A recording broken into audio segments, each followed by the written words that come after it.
goals than anyone else last season.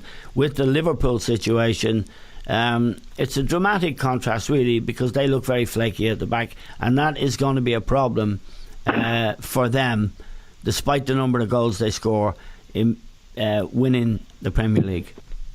Yeah, well, I think it's always a problem, Eamon, if you're conceding goals easily. You know, if you look at the great teams over the history of football, and particularly in the Premiership or before the Premiership, you know, most of the teams that won it conceded very, very few goals. Eamon. And you know, Klopp is exceptional. He's different. He's come into Liverpool with this philosophy that they're going to go.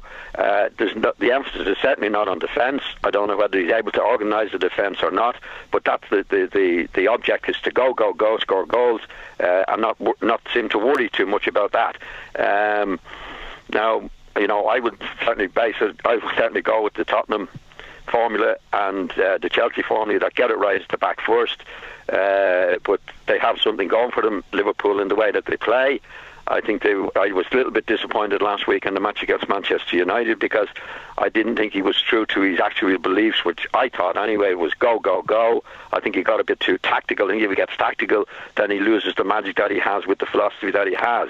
But we'll wait and see. But I've never trusted a team, Eamon, that conceded goals easily. Yeah.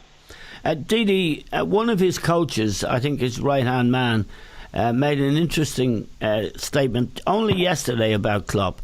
He said that Klopp is 70% managing his players, having a good, warm relationship with them, giving them confidence, and he said only 30% of his approach is tactical. And that struck me as quite a significant comment, when I think not just of the way Liverpool can play, blow hot and cold, but the way Dortmund were as well when he was there.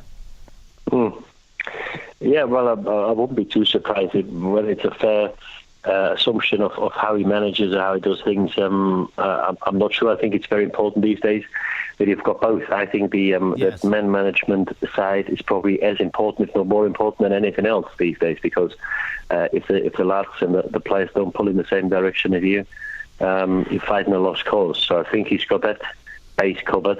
I don't think there's any doubt that most of these players would go through a brick wall for him. On the tactical side, this is the way he wants to play, and it really will be interesting, because we always said that you can't outrun teams in the Premier League, because it's too physical, it's too high tempo, and if you try to outrun and out-tackle teams on a regular basis, by March, April, I think the tank is empty. So, a lot of people say now, well, if he doesn't win the league this season, he won't win it next year, because he'll have another 10 or 12 extra games. Yes. With the Champions League or the Europa League, for that matter. So, it really will be interesting, because I agree. I think they have to find another way of winning games. I think they have to defend a lead better than they did. There was a game at Bournemouth where they're 3-1 up and 2-0 up, 3-1 up, and they still push 5, 6, 7 men forward. They get hit on the counter-attack,